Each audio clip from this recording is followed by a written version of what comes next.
بسم اللہ الرحمن الرحیم۔ السلام علیکم۔ سراقہ رضی اللہ عنہ عرابی کے ہاتھوں میں کسریٰ کے کنگن کا ایک خوبصورت واقعہ آپ کے ساتھ شیئر کرتے ہیں۔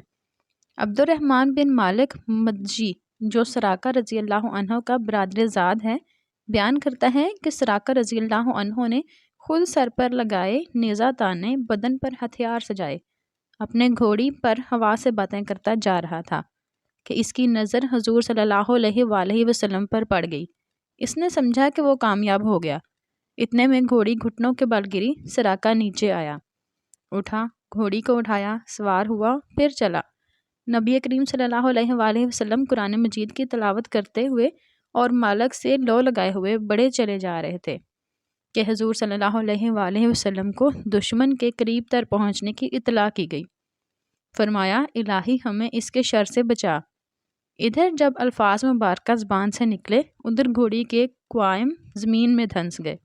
سراقہ گر پڑا اور سمجھ گیا کہ حفاظت الہی پر غالب آنا محال ہے۔ اس نے عاجزانہ الفاظ میں جان کی امان مانگی۔ امان دی گئی۔ سراقہ آگے بڑھا اور عرض کیا کہ اب میں ہر ایک حملہ آور کو پیچھے ہی روکتا رہوں گا۔ پھر اس کی درخواست اور نبی کریم صلی اللہ علیہ وآلہ وسلم کے ارشاد پر عامر بن فہیرہ رضی اللہ عنہ نے اسے خط امان بھی لکھ کر عطا فرمایا۔ سراقہ واپس ہونے لگا تو نبی کریم صلی اللہ علیہ وآلہ وسلم نے فرمایا، سراقہ اس وقت تیری شان کیا ہوگی جب تیرے ہاتھوں میں کسریٰ کے شاہی کنگن پہنائے جائیں گے۔ اللہ تعالیٰ کی قدرت، سراقہ واقعہ احد کے بعد مسلمان ہو گئے۔